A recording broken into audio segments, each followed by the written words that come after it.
Tuttle Creek Dam is a few minutes north of Manhattan and is a valued landmark for the people who live there. People use the lake created by the dam to go fishing, boating, swimming, camping, hiking, and many other outdoor activities. There are 4 areas around the dam created for recreation. However, Tuttle Creek was not always such a valued place. The dam was born from controversy and was supported by 2 of the greatest disasters in Kansas history, the flood of 1951 and 1953. The flood of 1951 swept across Kansas, reaching Manhattan as well as Kansas City. It caused devastating losses, destroyed homes, farms, and towns. Its total damages reached about $750 million. After this flood, the Big Blue River Valley was changed forever, and many towns dependent upon the river were swept away and forgotten. One of the 12 towns that was destroyed was Garrison, Kansas. With a population of 145 people, the small town was still one of the most interesting of the Big Blue River Valley towns. With immigrants from Indiana, Illinois, Ohio, England, Germany, and Ireland, it was a diverse population of people determined to make good. By 1962, this town was completely submerged underwater. Except for a small picture book, there isn't much known about this town because of the people who live there have all passed on. Garrison was located along the railroad lines just like all the other Big Blue River Valley towns.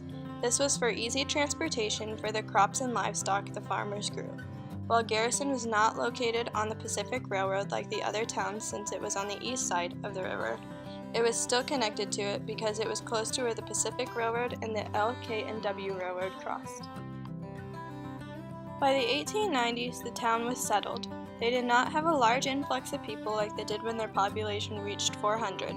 However, they did reach a stable population of 160 by 1910. The citizens of Garrison mostly raised livestock and grew wheat.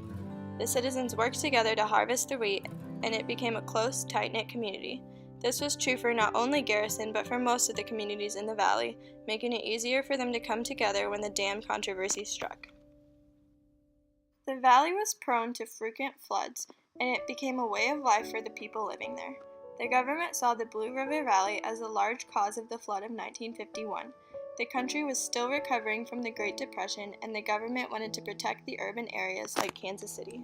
The Corps of Engineers had the most effect on the creation of the dam. They originally planned to raise levees around Kansas City, but the railroads contested it. Next, they planned to build a dam in the Kansas River, which had a $60 million price tag that was a problem. Their next plan was their final one, to build a dam in the Republican River and a dam in the Big Blue River. The people of the Blue River Valley formed the Blue Valley Association so as to stand up for themselves and try to save their towns from being flooded. However, the Blue Valleys Association wasn't formed until after the plan had already been approved, because they were unaware of the plans before then. While the association fought against the Corps of Engineers in the Kansas City Committee and spoke with President Truman, disaster struck.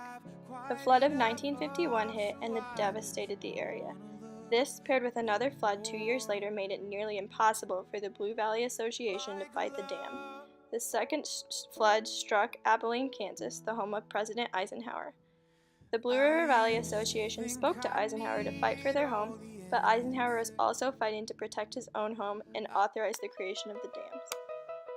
Aside from their possessions, the citizens of Garrison, as well as the other towns of the valley, could bring nothing.